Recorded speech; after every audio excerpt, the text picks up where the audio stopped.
तो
आज अपन लोग क्या है कि एआर का रिवीजन करने वाले हैं।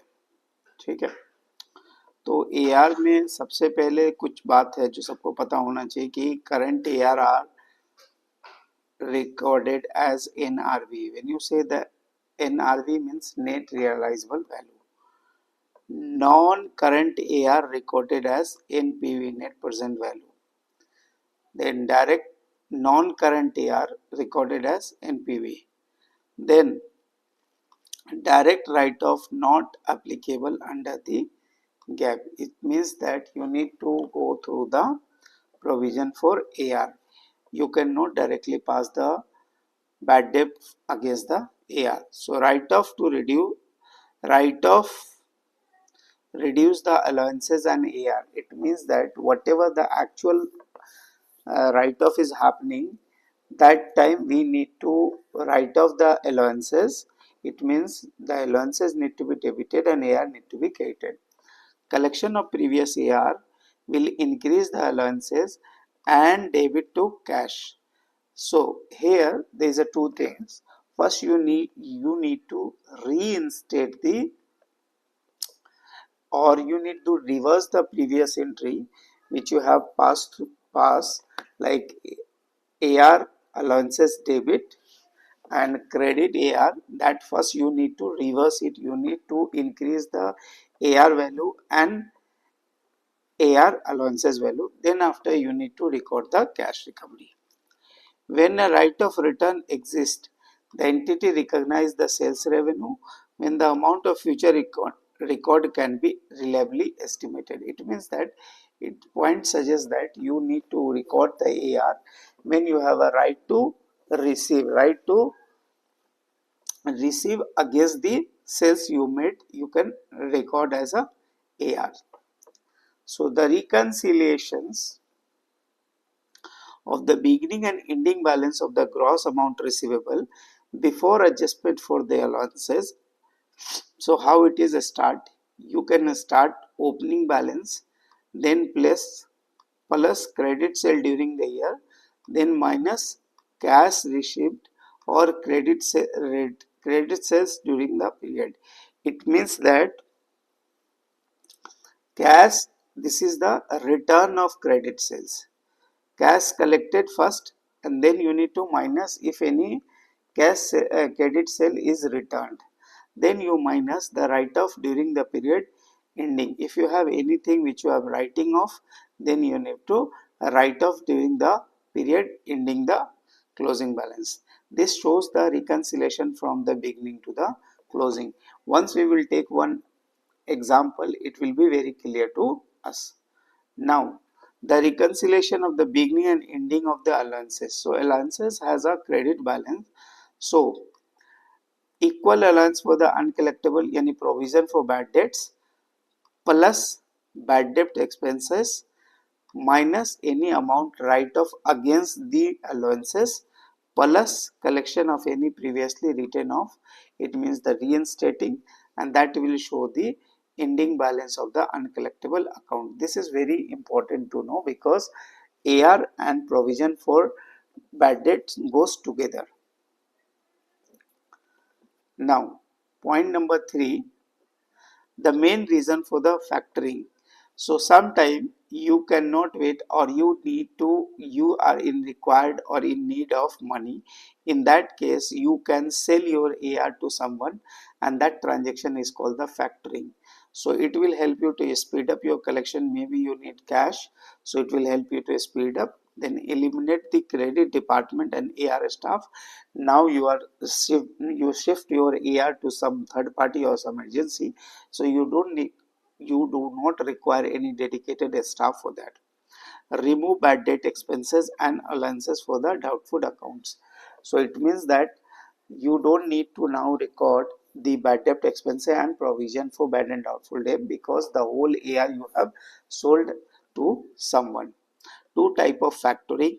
It means that one is with recourse, the other is without recourse. So with recourse means you are selling the AR and giving the assurance that if anyone or any customer will default or will not able to pay, I will compensate you. So that transactions or that type of factoring is called the factoring with recourse. Okay. Now, inventory, we have many transactions for the inventory. We have done in inventory, we have proper 1 hour recordings which you can refer to revise your inventory. The advantage of the perpetual, because there is a two methods of keeping the inventory. One is the periodic, other is perpetual. Periodic, where you do the stock count at the end of the, it actually reduce or added the inventory as soon as the entry is being entered. So inventory account and CEGS can be determined any point of time, and this is being debit or credit at each transaction. It means if you are purchasing, it is getting debited. If it is sale, it is getting credited the inventory account, and COGS will be debit when you are selling. The disadvantage of the perpetual system, bookkeeping is more complex and expensive to register every single transactions when they occur. So here you need to maintain the huge database because you are recording the each sales and you are passing the entry for the reduction or addition of inventory, and in case of sales you are passing the entry for this. um, Here you are passing the entry for at the time of selling. So here the number of transactions is getting, so here the number of transactions are getting accumulated, and that has expensive to maintain. An advantage of periodic inventory system, bookkeeping is similar under this system. It means that you can get the inventory detail any point of time. You don't need to do the physical count of the inventory. Now coming to the advantage of periodic, it is a simple under this, because under the periodic what is happened, you do the stock count at the end of each period. Now the disadvantage, no continuous monitoring of the inventory movement and the cost of goods sold. So the cost of goods sold is calculated as a balancing figure at the end of the period, or if at the end of the transaction. Now the first in first out, this method assumes that the first goods purchased are to be sold first. So it is here you will able to maintain the flow, and you will not, you will stock only those items which is recently purchased, and ending inventory consists the latest purchase. The cost of goods sold include the earlier goods purchase. So it means that first you are bringing the item and that item is going, it means in your inventory, the in your opening inventory, in your cost of goods sold you are using the opening or inventory from the beginning. In and there is a opposite of FIFO is called LIFO, last in first out. It means that the year in inventory and the cost of goods sold for the periods are the same regardless of the whether the perpetual or the periodic inventory system are maintained. Okay, no. So this is the FIFO again we are talking. Until now this is a very important notes. Under the FIFO method, year in inventory and cost of goods sold is going to be the remain same whether you are using the perpetual or periodic. Its advantage that it's approximate its ending inventory with current replacement cost. So whatever the current balance you are showing in your books, that is very much similar to the current replacement cost. Now there is some notes which is important for the exam. In the rising condition, the changing from the FIFO to weighted will result the higher income. So if there is a rising cost, it means if there is an inflation, and if you change from the FIFO to weighted average, this will result you the higher income. Then in the interim period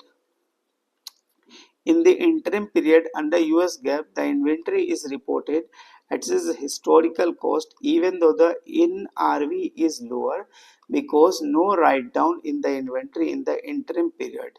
However, under IFRS, the inventory is written down if the NRV is lower in the interim period. So in the interim period reporting in between, you can adjust under IFRS. Weighted average methods only periodic. Moving weighted average is calculated only in perpetuals. When calculating the purchase of COGS, take care of the in case reductions of AP to be reduced from the purchase because the reduction presents the payment of the prior period purchase. So this is to calculate the net purchase for the current year. So this is a very mathematical. So once you do the numbers, you will understand. Now the third important topic is the revenue from the contract with customer, and that we also consider this as a revenue recognition. Revenue recognition, it means IFRS 15. There are the 5-step model for the recognizing the revenue from the contract with customer. First, identify the contract with the customer. Then separate performance obligation. It means when your performance obligation is getting due, when you have to make the payment. Determine the transaction price. It means you need to agree before executing the transaction how much going to be the consideration. Allocate the transaction price to the separate performance obligation. If there is a series of performance obligation, then you should able to know how much price we should charge to the each of the performance obligation. Then recognize the revenue from the contract. Now based on the performance, whatever you have done, whatever the obligations you have performed, based on that you can start recognizing the revenue. Now revenue is recognized for a contract with the customer for if all the following criteria are met. You will only recognize the revenue when all the following criteria are met. First, the contract is a commercial substance. The payment terms is identified, right of the parties, part approve the contracts, and amount of the consideration expected to be collected in future. Then only you will record any entry, or then only you will do the revenue recognition. It is accounted for a simple separate contract if the following conditions are met. The scope of contract by the addition of the promised goods and services. It is accounted for a separate contract if you have to separate based on the performance obligation in the following conditions. It means in a composite transactions, if there's a two things are done together, you need to identify the part of contract or the series of the performance. Based on the performance you will recognize the revenue. The scope of the contract increases by the addition of the promised goods and services. Then you have to identify the revenue recognition for initial contract and the subsequent contract. The transaction price increase by the addition of the future goods and services. It means there is a two contract here, one for the primary, a second for the ancillary or the additional contract. The factors should be considered in assessing whether the contract include a significant financing contract. It means that if there is a two prices are quote, for one prices for the present period and the other prices for the future period, then in that case the difference between the present and the future price is the time value of money. So significant there may include the financing component, the time between the delivery of the goods and service and the payments, the difference between the cash selling and the service selling of the goods and services, and consideration to be received. It means that if you are selling, okay, difference between the cash selling and the to be received. It means cash sale and the credit sale, if there is a difference, the difference is because of the financing component. This transaction cannot be adjusted for the effect of the time of money if time between the delivery and the service is less than 1 year. If there is a difference, if the period is 1 year, then no need to apply this adjustment, it is fine. Then substantial amount of consideration is variable and the amount or timing depend on the future events not under the control of the entity or the customer, then no need to identify the finance component. The customer pay full amount in advance and transfer of the goods are under the direction of the customer. Sometimes customer pays in advance and they ask to do the delivery based on the requirement but based on his criteria. Then in that case you don't need to identify the time value of money as a part of that. The contract price may vary because of the following reasons. The price may vary because of the first, a refund due to the right of return provided, the credit, performance bonus, and royalties. These are the factors which actually um, which affects the contract price, and their prompt payment. So that, and the sales incentive, the volume discount, these are the factors which actually uh, which are the determinant for the difference of price. Now the variable consideration is estimated using one of the following method: most likely amount, the single one, most likely the range of the consideration when the company has a two possible outcomes, or expected when the company has a large number of the contract with a similar contract based on the limited number of the discrete outcomes and probabilities. So this method is very numerical based. So once we will do the numericals, maybe we will able to understand more in detail. The volume discount may be applied prospectively, the additional purchase, the goods and services, the retrospective for all the purchase and up to the date. The volume discount means you have accumulated the purchase, or then you can ask for the volume discount that can be given for progressively or can be given from the beginning. So this can be possible.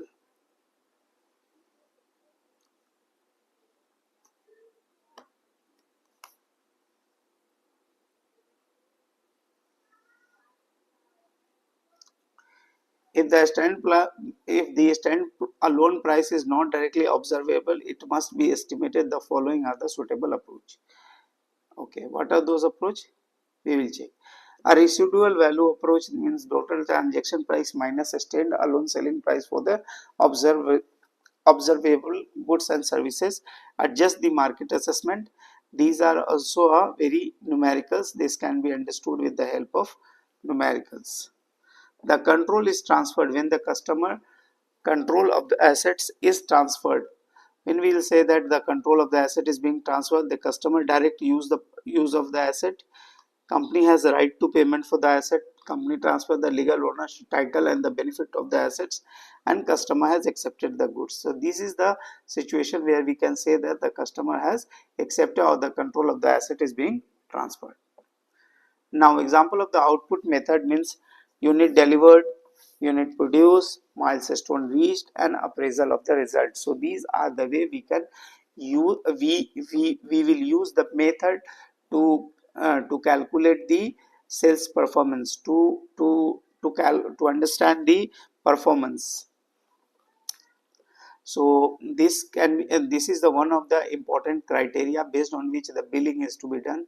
Like in your contract, you can bill based on the unit delivered, based on the unit produced, based on the milestone achieved, and based on the appraisal of the appraised of the result achieved. So this may be the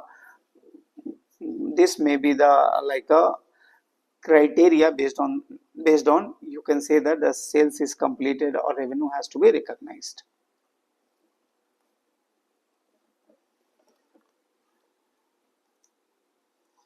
Now investment. So this is one of the very important area, the transfer between the categories. First, transfer from trading to any category of the amount recognized is net income, not reversed.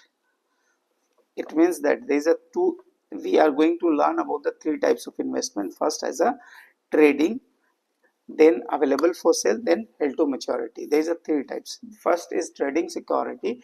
It means you can do the transfer of one investment from trading to any other category. So whatever be the recognized to any category of the amount recognized in net income, not reversed. It means that you are transferring from trading to investment or available for sales. So whatever the profit you realize here, you can charge to the P&L account.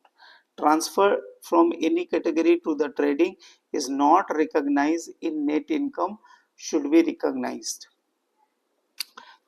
Not recognized in net income, should be recognized. It means if you are changing from other category to the trading amount, if anything is not recognized before or earlier, then the difference will be recognized or transferred to the income statement. Transfer from held to maturity to available for sales is recognized on OCI. Then transfer from available to held to maturity, amount recognized in OCI, not reversed but amortized. It means if you have any security which you have held for the available for sale, held as available for sale, now you are reclassifying to held to maturity, then anything realized, anything there is a any income you can be amortized over the period.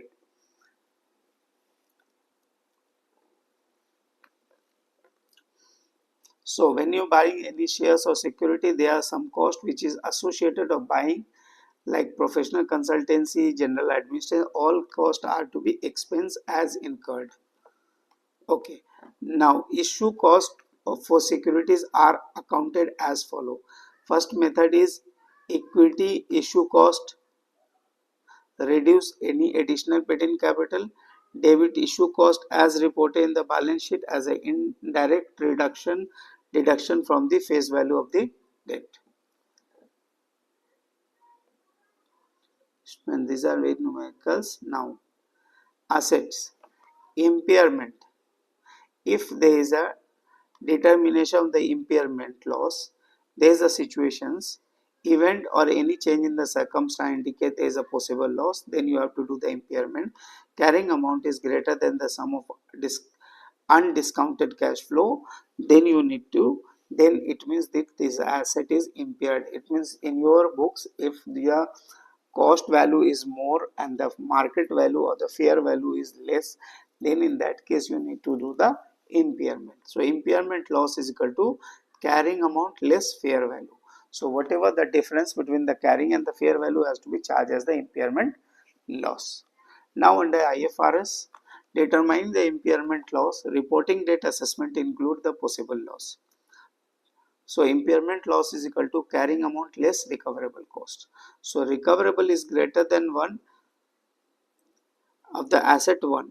Fair value, fair value minus cost to sell means NRV or value in use. The value in use is the present value of its expected cash flow.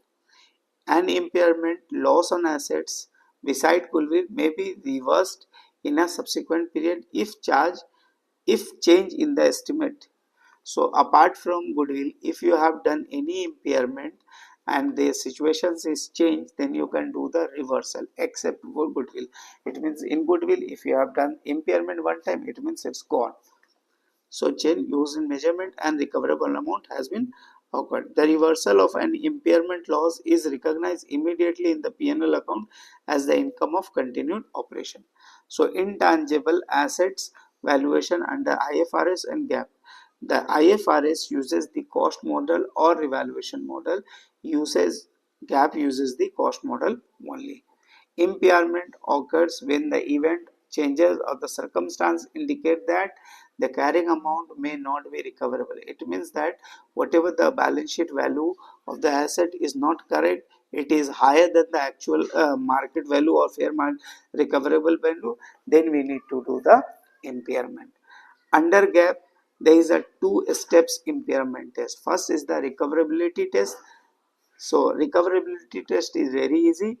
The carrying amount of the long-lived asset to be held and used is not recoverable if exceeded the sum of undiscounted future cash flow. It means the carrying amount, it means by whatever the value in the balance sheet, if it is greater than the undiscounted future cash flow, then yes, it pass the it means that it is being impaired. Then if the carrying amount is not recoverable, if the carrying amount is not recoverable, then impairment loss is recognized is equal to the excess of the carrying amount of the assets over its fair value. So first you need to do the recoverability test, then you have to do the impairment. Under IFRS, only one step impairment, the carrying amount is compared with the recoverable, then the amount of impairment loss may be reversed in subsequent period. Development costs are capitalized if there are 5 points. You want to capitalize the development cost, there are certain rules. First, technical feasibility on the completions, intent to complete, ability to use or sell, and which way in which they generate the probable future economic benefits, and availability of the resources to complete, and then ability to measure reliably. So you can only capitalize the development cost as a capital. You can only capitalize development cost if it satisfies these 5 points. Okay, so these are the important point. Now coming to the amortization. Amortizable amount means historical minus salvage cost. So whatever the cost less expected salvage value, that is called the amortizable. Now the test of impairment is performed whenever the circumstance indicate that the carrying amount is not recoverable. So that is the first point. In double declining methods,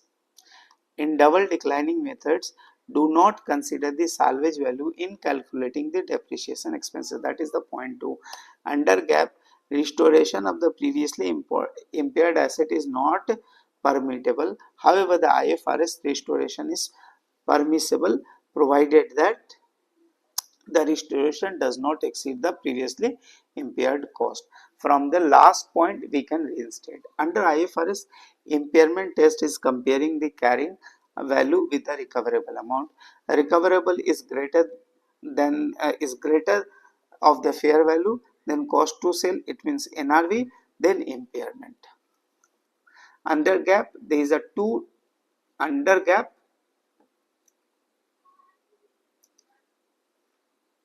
Under there is a two way of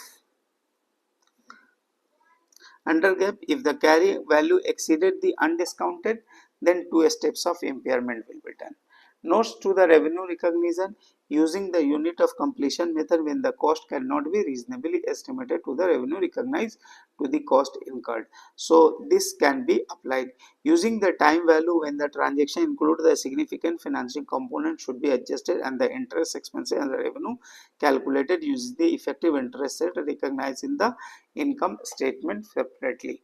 Standalone price, that the entity sell the promised goods or services separately to the customer, and the best evidence is observable price of goods and sold that sold separately in the same circumstance the similar features. So that is called standalone pricing. When outcomes of the contract cannot be reasonably have measures but the cost incurred is satisfying performance obligation, it will be recovered, so the revenue recognized according to the cost incurred based on the zero profit margin. So this is important notes regarding revenue recognition. The company is not required to provide the information about the revenue recognition. Revenue recognition from the contract with customer, including disaggregations of revenue into appropriate category, opening and closing balance in contract, asset and liability, the significant judgment made and change in judgment made in applying the guidance, any asset recognized from the cost to fulfill the contract, and amortization method and amortizing amount. Now reclassification of the short-term debt. For a company to reclassify its short-term obligation as a long-term, it must positive intention and ability to refinance. Then you can reclassify from the short-term to long-term. Be able to demonstrate the ability to refinance them by completing the refinancing or entering into the financing agreement. Now, purchasing commitment. A commitment to acquire the goods in future not recorded in the time of agreement as they record agreement, they recorded as inventory when received. Loss is recognized when non-cancelable purchase commitment when they occurs the market price less the purchase price or separately disclosed. So loss of purchase commitment, debit and credit, loss of liability on the purchase commitment. So this can be recorded. Now warranty. Warranty is very important. So classification first. If the warranty is required by law, not sold separately, should be counted as the assurance type warranty. The longer coverage period accounted as a separate performance obligation, it need to be recorded separately. The specific task performed constitute a separate performance obligation. If the warranty cannot be reasonably accounted for them separately, then both warranties are separate performance obligations. It means if it is a part, if it is embedded with the primary sale, no need to account it separately. But if you are billing, if it is additional or enhanced warranty or it's a add-on warranty, then yes, it is a separate performance obligation.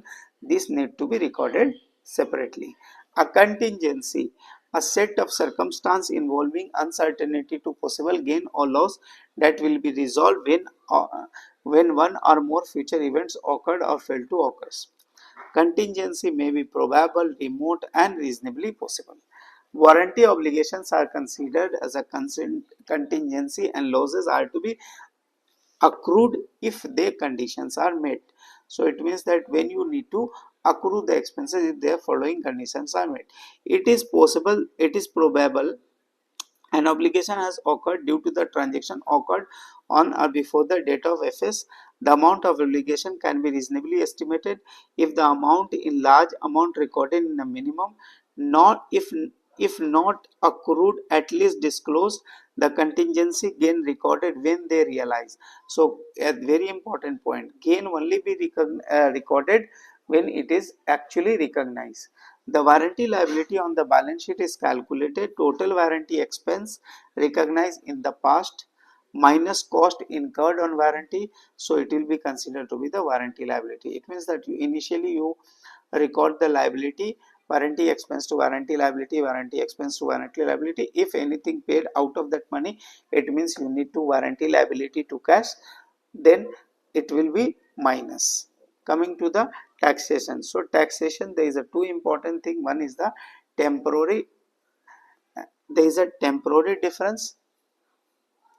Reported amount of tax, asset and liability in the financial income differ from the taxable income when the revenue or expenses recognized in the FS and taxable in the different period. The difference will be caused the taxable or deductible in future period when the asset will have a recovered and liability will be paid. So these are called the temporary differences that will be settled in later or sooner. There is a deferred tax liability when the financial income greater or taxable income will result future tax amount. It means the current future taxable will be higher. It means the future taxable tax liability will be more. So that is means we are deferring our liability. Occurred when the income tax, when the financial income less than the taxable income will be the result future deductible income. It means in future our tax liability will be less. It is called deferred tax asset. The purpose, the purpose of inter period income tax allocation is designed to recognize the tax asset and liability for the tax consequences for the temporary difference between the financial and taxable income. Now coming to the topic called lease. So lease, a difference between the lessor and lessee that convey the right to control and the use of the specific property for a period of time in consideration. Control means direct use of the asset, how the asset is going to be used, and obtain the substantially all the economic benefit from the use of the asset. There is a two category. One is the finance lease and the other is like a operational lease. The finance lease means purchase or sales agreement and operational means rental agreement. The lease is said to be the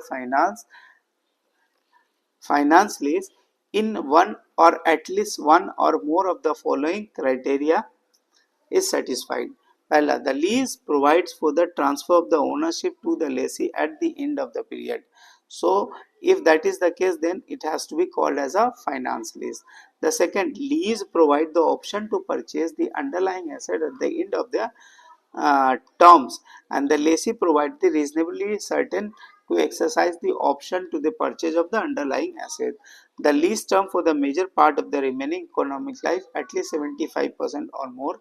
The PV of the same lease payment is equal to the greater than 90% of the fair value of the asset, and the asset is specialized by nature and have no alternative use at the end of the lease term to the lessor. Lessor के लिए कोई future use का नहीं रहेगा, तो हम उसे क्या मान के चलेंगे, हम उसे मान के चलेंगे कि ये जो है फाइनेंस लीज का है, अदरवाइज उसका रेंटल लीज की तरह ट्रेड कर देंगे.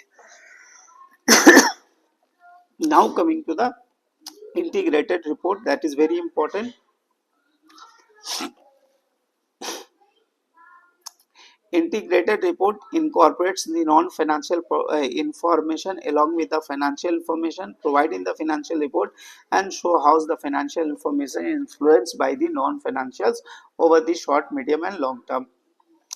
A concise communication, how an organization, strategy, governance and performance and prospects to the context of the X environment and lead to the creation of value over the short, medium and long term. So, integrated report contain the financial as well as the non-financials informations.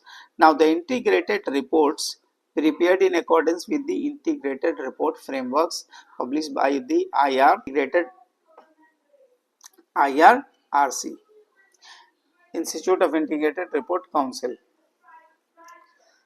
Now, purpose explained to the provider for the financial capital, how an organization strategy govern the performance and the prospect for the content of the environment lead to the context of the